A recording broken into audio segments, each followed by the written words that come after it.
सत श्री अकाल दोस्तों, रॉयल ट्रैवल्स तो मैं तुहाडा अपना अरविंदरपाल सिंह और लगभग 21 सालों का समा और हमेशा इमीग्रेशन लैके नवीं अपडेट्स नवीं जानकारी तुहाडे नाल हमेशा साझे करते रहे हैं। सो अज गल करांगे अमेरिका के जिहड़े नवे कुछ अपडेट्स आई हैं US बारे, बिकॉज US नूं बहुत वड्डी पंजाबियों की लॉबी आ जिहड़ी हमेशा काहली आ, हमेशा तत्पर आ। असीं अलग अलग वीज़ास नूं अप्लाई करने लई हमेशा तैयार रहने हैं। सो कोविड करके ऑलमोस्ट काफ़ी महीने बर्बाद हो गए। बहुत सारे लोगों ने अपनियां नवंबर दसंबर दे विच जां किते अक्तूबर दे विच जां सितंबर दे विच पिछले अपनियां फीसां जमा कराइयां सी US अंबैसी दे विच।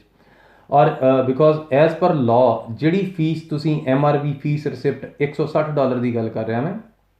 सो जिहड़ी फीस तुसीं सबमिट कीती सी ਉਹਦੀ वैलिडिटी सिर्फ तो सिर्फ 1 साल ਹੁੰਦੀ है।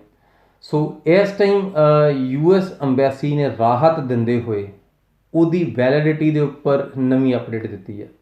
सो ये वैलिडिटी हैगी हुण तुहाडे कोल जिन्नियां भी फीसां तुसीं पिछले सारे साल के दौरान तुसीं जमा कराइयां $160 जिहड़े तुसीं अपनी अपॉइंटमेंट लैके अंबैसी नहीं पहुँच सके ਜਾਂ ਤੁਹਾਡੀ ਅੰਬੈਸੀ ਦੀ ਅਪॉइंटमेंट बार-बार कैंसल हुई है। बिकॉज बहुत सारे एप्लीकेंट्स जिन्हें 4-4 वारी एप्लीकेशन जड़ियाँ अपनियां अंबैसी के अपॉइंटमेंट्स या तरीका आ वो भी रद्द हो चुकी ने। सो ये जिहड़ी नवीं तुहाडे कोल जिहड़ी फीस की अपडेट है कि ये हुण 31 दसंबर 2021 तक ये चलेगी। सो तुसी लगभग इन्हूं सोच सकते हो कि तकरीबन 2 साल का समा या उस तो भी वध। सो जिहड़ी फीस तुसी 2020 किते जमा कराई सी जां इस तो पहलां भी जमा कराई सी और हाले उन्होंने 1 साल पूरा नहीं होया और कोविड दे विच वो जां तां एक्सपायर होने वाली है जां वो एक्सपायर हो गई है, जिहदा करके तुसीं अंबैसी की तरीक नहीं लै सके सी। ਉਹਦੀ वैलिडिटी हुण 31 दसंबर 2021 कर दी है। और US अंबैसी ने कुछ एप्लीकेशनस नूं असैप्ट करना शुरू करता। हालांकि जिहड़े टूरिस्ट वीज़ा आ ਉਹਦੇ विच हाले सानूं रोक है और टूरिस्ट वीज़ा ਦੇ ਵਿੱਚ ਅਸੀਂ ਵੇਟ ਕਰ ਰਹੇ ਹਾਂ ਕਿ ਇਹ ਕਦੋਂ ਖੁੱਲਣਗੇ। पर ਜਿਹੜੀਆਂ स्टूडेंट ਦੀਆਂ कैटागरीज़ ने ਉਹਦੇ ਵਿੱਚ F वीज़ा, M वीज़ा और J वीज़ा ਤਿੰਨੇ तकरीबन ਜਿਹੜੀਆਂ कैटागरीज़ ने इनकलूडिंग स्टूडेंट इन्हां एप्लीकेशन उपर वीज़ास नूं ਜਿਹੜੀਆਂ एप्लीकेशनस नूं डील करना US अंबैसी ने शुरू कर दिता है। सो अगर तुसीं US का वीज़ा स्टूडेंट अपलाई करना चाहुंदे हो सो तुहाडे लई ये बिल्कुल राइट टाइम है कि तुसीं अपनियां एप्लीकेशनस US की अंबैसी नूं ला सकते हो। और इस समय दे विच उम्मीद करते हैं कि तुहाडी एप्लीकेशन के रिजल्ट भी बेहतर होणगे। और ये हमेशा हुंदा कि जदों US अंबैसी दे रश घट है उदों जिहड़े वीज़ास का सक्सैस आ वो हमेशा ही ज़्यादा है और जदों साडे कोल रश बहुत ज़्यादा आ और उदों वीज़ास की तादाद घट है। और बहुत सारे दोस्तों को शायद भुलेखा कि US वीज़ा शायद घट ग्रांट करता है। तो हम दोस्तों जान के हैरानी होएगी कि US का वीज़ा लगभग 1 महीने दे विच नॉर्मल रूटीन दे विच 1 लाख वीज़ा ग्रांट होंदा है, वो भी कल्ला नॉन इमीग्रेंट। सो दुनिया के सब तो वध वीज़ास ग्रांट करने वाली अंबैसी कल्ले इंडियंस लई वो US अंबैसी है।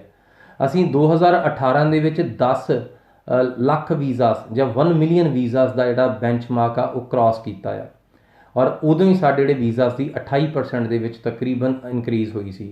और ट्रंप गवर्नमेंट आने तो बाद साडे वीज़ास की तादाद वधी है। हालांकि बहुत सारे मेरे भाइयों को लगता कि शायद ट्रंप गवर्नमेंट आने तो बाद साडी वीज़ा की तादाद घटी है।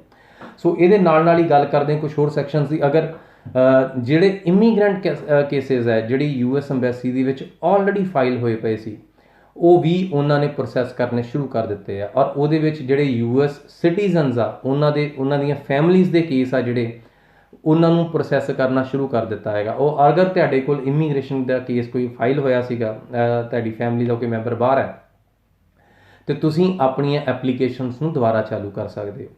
सो अगर तुहाडी एप्लीकेशन किसी समय च रद्द भी हो चुकी है, अगर तुहाडा रिफ्यूजल अंडर 221 है, वह मतलब हुंदा कि अंडर सैक्शन 221 कि तुहाडे कोलों कुछ होर कागज़ां की मंग की गई सी। सो किसी भी समय दे विच तुहाडा रिफ्यूजल आया होवे, चाहे हुण तो पहलां जां हुण। सो जिन्नियां एप्लीकेशन तुहाडे कोल फैमिली बेस्ड इमीग्रेशन दियां ने सो उन्होंने तुसीं अपने जिहड़े डॉकूमेंट्स आ वो दोबारा अंबैसी नूं सबमिट कर सकते हो। बिकॉज अंबैसी ने इमीग्रेंट वीज़ास नूं मुड़ तो रफ्तार दी है और मुड़ तो उन्होंने प्रोसैस करना शुरू कर दिता है। सो इस टाइम तुहाडे कोल जिहड़ियां अगर तुसीं अपॉइंटमेंट्स लैके जाओगे वो तुहाडे कोल F कैटागरी, M कैटागरी और J कैटागरी दे विच तुहाडे कोल अपॉइंटमेंट्स अवेलेबल ने। और इमीग्रेंट केसिस दे विच अगर तुसीं अपने केसिस अपनी फाइल सबमिट कराउणा चाहुंदे हो ਤੇ ਉੱਥੇ ਤੁਸੀਂ ਸਿਰਫ ਡ੍ਰੌਪ ਆਫ ਲੋਕੇਸ਼ਨਸ ਦੇ ਉੱਪਰ ਆ ਕਿ ਤੁਸੀਂ ਅਨਲੈਸ ਤੁਹਾਨੂੰ ਲੇਕਿਨ ਬੰਬੇ ਤੋਂ ਤੁਹਾਨੂੰ ਕੋਈ ਲੈਟਰ ਨਹੀਂ ਆਈ ਸਪੈਸੀਫਿਕਲੀ ਕਿ ਕਿਸੇ ਕੰਮ ਲਈ ਇਹ ਕਰੋ ਜਾਂ ਇਹ ਕਰੋ, ਜਾਂ ਤੁਹਾਡੀ ਅਪਾਇੰਟਮੈਂਟਸ ਨਹੀਂ ਆਈਆਂ। ਸੋ ਅਨਲੈਸ ਹਰ ਕੰਡੀਸ਼ਨ ਦੇ ਵਿੱਚ ਤੁਹਾਡੀਆਂ ਐਪਲੀਕੇਸ਼ਨ ਜਿਹੜੇ ਕੋਈ ਕਾਗਜ਼ ਪੱਤਰ ਤੁਸੀਂ ਜਮ੍ਹਾਂ ਕਰਾਉਣੇ ਹੋਣਗੇ ਉਹ ਸਿਰਫ ਤੇ ਸਿਰਫ ਡ੍ਰੌਪ ਆਫ ਲੋਕੇਸ਼ਨਸ ਦੇ ਉੱਪਰ ਆ ਜਿੱਥੇ ਕਿ VFS ਦੇ ਸੈਂਟਰਸ ਨੇ। ਸੋ ਦੋਸਤੋ ਇਹਦੇ ਨਾਲ ਹੀ H1 ਜਿਹੜਾ B ਵੀਜ਼ਾ ਆ ਜਾਂ H2B ਵੀਜ਼ਾ ਆ, ਇਹਦੇ ਉੱਪਰ ਰੋਕ ਹਾਲੇ ਲਗਾਤਾਰ ਜਾਰੀ ਹੈ। ਸੋ ਇਹ ਨਵਾਂ ਵੀਜ਼ਾ ਕੋਈ ਨਹੀਂ ਦੇ ਰਹੇ, ਇਹ 31 ਦਸੰਬਰ 2020 ਤੱਕ ਇਹ ਰੋਕ ਹੈ। ਇਹ US ਪ੍ਰੈਜ਼ੀਡੈਂਟ ਨੇ ਆਪਣੇ ਸਪੈਸ਼ਲ ਪਾਵਰਸ ਨੂੰ ਯੂਜ਼ ਕਰਦੇ ਹੋਏ ਇੱਕ ਐਕਟ ਲਿਆਂਦਾ ਜਿਹਦੇ ਵਿੱਚ ਕਿ ਜਿੰਨੀਆਂ ਵਰਕ ਪਰਮਿਟ ਦੀਆਂ ਕੈਟਾਗਰੀਜ਼ ਆ ਅਮਰੀਕਨ ਅੰਬੈਸੀ ਦੇ ਲਈ, ਉਹ ਸਭ ਦੇ ਉੱਪਰ ਐਕਸਟੈਂਸ਼ਨ ਜਾਂ ਪ੍ਰੋਸੈਸਿੰਗ ਰੋਕ ਦਿੱਤੀ ਆ। ਸੋ ਨਵੀਆਂ ਬਿਕੋਜ਼ ਇਹ ਥੋੜ੍ਹਾ ਬਹੁਤ ਪੋਲੀਟੀਕਲ ਸਟੰਟ ਵੀ ਹੋ ਸਕਦਾ, ਬਿਕੋਜ਼ ਇਸ ਟਾਈਮ ਦੇ ਉੱਪਰ ਨਵੰਬਰ ਦੇ ਵਿੱਚ ਇਲੈਕਸ਼ਨਸ ਡਿਊ ਨੇ। ਸੋ ਸਵਦੇਸ਼ੀ ਵਾਲਾ ਨਾਰਾ ਜਾਂ ਲੋਕਲ ਜੌਬਸ ਦਾ ਜਿਹੜਾ ਨਾਰਾ ਆ, ਸੋ ਉਹ ਦਸੰਬਰ 31 ਤੱਕ 2020 ਤੱਕ ਲਾਗੂ ਰਹੇਗਾ। ਸੋ ਹੋ ਸਕਦਾ ਇਹ ਤੋਂ ਲੋਕਲਸ ਨੂੰ ਕੁਛ ਲੁਭਾਵਣੀਆਂ ਚੀਜ਼ਾਂ ਦੱਸੀਆਂ ਜਾ ਸਕਣ ਕਿ ਸ਼ਾਇਦ ਤੁਹਾਡੀਆਂ ਜੌਬਸ ਇੱਥੇ ਜ਼ਿਆਦੀਆਂ ਸੇਫ ਨੇ ਜਾਂ ਬਾਹਰੋਂ ਆ ਕੇ ਕੋਈ ਤੁਹਾਡੀਆਂ ਜੌਬਸ ਨਹੀਂ ਲੈ ਕੇ ਜਾ ਸਕੇਗਾ। ਸੋ ਇਹ ਪੋਲੀਟੀਕਲ ਹੋ ਸਕਦਾ, ਪਰ ਇਹਦੇ ਉੱਪਰ ਉਮੀਦ ਹੈਗੀ ਕਿ 31 ਦਸੰਬਰ ਤੋਂ ਬਾਅਦ ਇਹਦੇ ਉੱਪਰ ਕੋਈ ਵੀ ਕਿਸੇ ਤਰੀਕੇ ਦੀ ਜਿਹੜੀ ਹੈ ਕੰਟੀਨਿਊਸ਼ਨ ਇਨ ਬੈਨ ਆ ਉਹ ਨਹੀਂ ਲੱਗੇਗੀ। ਹਾਂ, ਇੱਥੇ ਇੱਕ ਚੀਜ਼ ਇੰਪੋਰਟੈਂਟ ਆ ਕਾਫੀ ਕਿ ਅਗਰ ਤੁਹਾਡੇ ਕੋਲ ਆਲਰੇਡੀ H1 ਹੈਗਾ ਆ, ਅਗਰ ਆਲਰੇਡੀ ਤੁਹਾਡੀ ਐਪਲੀਕੇਸ਼ਨ ਪ੍ਰੋਸੈਸ ਹੋਈ ਪਈ ਆ, ਫਿਰ ਕੋਈ ਰੋਕ ਨਹੀਂ ਹੈਗੀ ਇਹਦੇ ਉੱਪਰ। ਇਹ ਸਿਰਫ ਤੇ ਸਿਰਫ ਨਵੀਆਂ ਜਿਹੜੀਆਂ ਐਪਲੀਕੇਸ਼ਨਸ ਆ ਉਹਨਾਂ ਦੇ ਉੱਪਰ ਰੋਕ ਆ।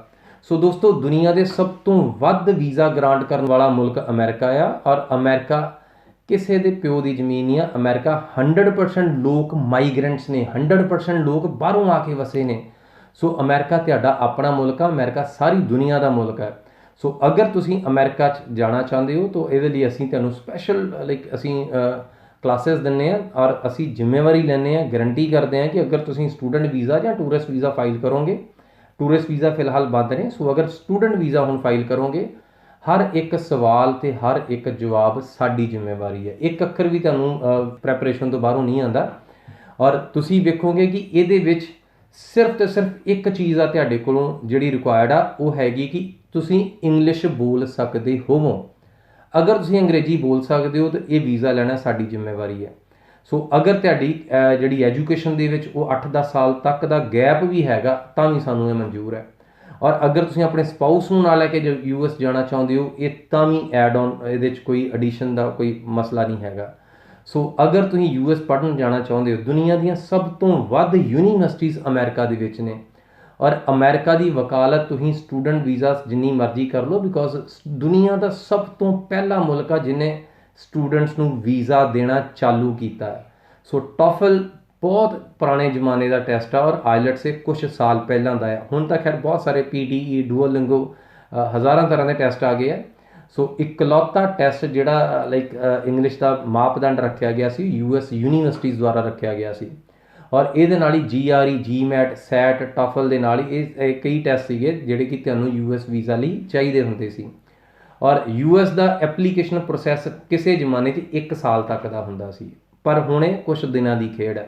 ਸੋ ਅਗਰ ਤੁਸੀਂ US ਦੀ ਯੂਨੀਵਰਸਿਟੀ ਵਿੱਚ ਪੜ੍ਹਨਾ ਚਾਹੁੰਦੇ ਹੋ, ਇਹ ਤੁਹਾਡੇ ਲਈ ਇੱਕ ਬਿਹਤਰੀਨ ਮੌਕਾ ਆ ਕਿ ਤੁਸੀਂ ਇਸ ਟਾਈਮ ਅਪਲਾਈ ਕਰ ਸਕਦੇ ਹੋ। ਜਨਵਰੀ ਇਨਟੇਕ ਦੀਆਂ ਸੀਟਸ ਅਵੇਲੇਬਲ ਨੇ, ਔਰ ਤੁਹਾਡੇ ਕੋਲ ਉਹਦੀਆਂ ਅਪਾਇੰਟਮੈਂਟਸ ਅਵੇਲੇਬਲ ਨੇ। ਸੋ ਇਸ ਤੋਂ ਬਿਹਤਰੀਨ ਮੌਕਾ ਸ਼ਾਇਦ ਹੀ ਕਦੀ ਆਵੇ। ਸੋ ਦੋਸਤੋ, ਸਾਡੇ ਸਟੂਡੈਂਟਸ ਜਿੰਨੇ ਵੀ ਜਾਂਦੇ ਨੇ ਪੰਜਾਬ ਤੋਂ ਤਕਰੀਬਨ ਕੈਨੇਡਾ ਦਾ ਰੁੱਖ ਕਰਦੇ ਨੇ ਜਾਂ ਆਸਟ੍ਰੇਲੀਆ ਵਰਗੇ ਮੁਲਕਾਂ ਦਾ ਰੁੱਖ ਕਰਦੇ ਆ।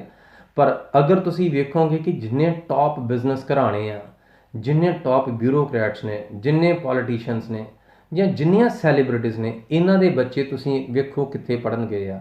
ਇਹ ਤੁਸੀਂ ਵੇਖੋਗੇ ਕਿ 100% ਇਹ ਸਾਰੇ ਸਟੂਡੈਂਟਸ ਇਹ ਅਮਰੀਕਨ ਯੂਨੀਵਰਸਿਟੀਜ਼ ਦੇ ਹੀ ਆ। ਸੋ ਲਿਆਕਤ ਇਹਨਾਂ ਯੂਨੀਵਰਸਿਟੀਜ਼ ਦੇ ਵਿੱਚੋਂ ਆਉਂਦੀ ਹੈ। ਔਰ ਯੈਸ, ਇਹ ਜਿੱਦਾਂ ਕਹਿੰਦੇ ਕਿ ਮੱਕਿਓਂ ਪਰੇ ਉਜਾੜ ਆ, ਇਹ ਦੁਨੀਆ ਦਾ ਅਖੀਰਲਾ ਮੁਲਕ ਆ। ਸੋ ਅਗਰ ਤੁਸੀਂ ਇੱਥੇ ਪਹੁੰਚ ਗਏ ਤਾਂ ਇਹ ਅਲਟੀਮੇਟ ਡੈਸਟੀਨੇਸ਼ਨ ਹੈ, ਇਸ ਤੋਂ ਵੱਧ ਕੋਈ ਸੋਚਿਆ ਵੀ ਨਹੀਂ ਜਾ ਸਕਦਾ ਹੁੰਦਾ। ਔਰ ਸ਼ਾਇਦ ਹੀ ਤੁਸੀਂ US ਦੇ ਸਟੂਡੈਂਟਸ ਵਿੱਚੋਂ ਕਦੀ ਕੋਈ ਵਾਪਸ ਮੁੜ ਕੇ ਆਉਂਦਾ ਵੇਖਿਆ ਹੋਵੇ, ਜੇ ਅਗਰ ਅਸੀਂ ਸੈਟਲਮੈਂਟ ਦੀ ਗੱਲ ਕਰੀਏ। ਔਰ ਜਿੰਨੀਆਂ US ਦੀਆਂ ਯੂਨੀਵਰਸਿਟੀਜ਼ ਆ, ਇਹਨਾਂ ਦੇ ਪਾਸ ਆਊਟਸ ਦਾ ਹੀ ਇਸ ਟਾਈਮ ਕਬਜ਼ਾ ਆ। ਜਿਹੜੀ ਇੰਟੈਲੈਕਚੁਅਲ ਲੌਬੀ ਆ ਅਮਰੀਕਾ ਦੀ, ਉਹ ਸਾਰੀ ਦੀ ਸਾਰੀ ਇੰਡੀਅਨਸ ਹੈ, ਬਿਕੋਜ਼ ਇਸ ਟਾਈਮ 67% ਜਿਹੜੇ ਗ੍ਰੈਜੂਏਟਸ ਨੇ ਅਮਰੀਕਾ ਦੇ ਵਿੱਚ ਉਹ ਲੋਕਲ ਇੰਡੀਅਨਸ ਨੇ।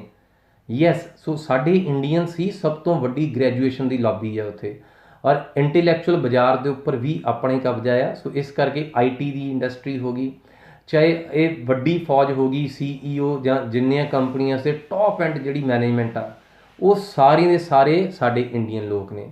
ਸੋ ਸਾਡਾ ਉਸ ਇੰਡਸਟਰੀ 'ਚ ਚੰਗਾ ਦਬਦਬਾ ਆ। ਔਰ ਯੈਸ, US ਤੁਹਾਡੀ ਵੇਟ ਕਰ ਰਿਹਾ। ਅਗਰ ਤੁਸੀਂ ਅਮਰੀਕਾ 'ਚ ਪੜ੍ਹਨ ਜਾਣਾ ਚਾਹੁੰਦੇ ਹੋ ਔਰ ਤੁਸੀਂ ਲਾਈਕ ਬੇਸਿਕ ਜਿਹੜੀ ਐਜੂਕੇਸ਼ਨ ਆ +2 ਕੀਤੀ ਹੈ ਜਾਂ ਗ੍ਰੈਜੂਏਸ਼ਨ ਕੀਤੀ ਹੈ, ਅਤੇ ਤੁਸੀਂ ਐਲੀਜੀਬਲ ਹੋ।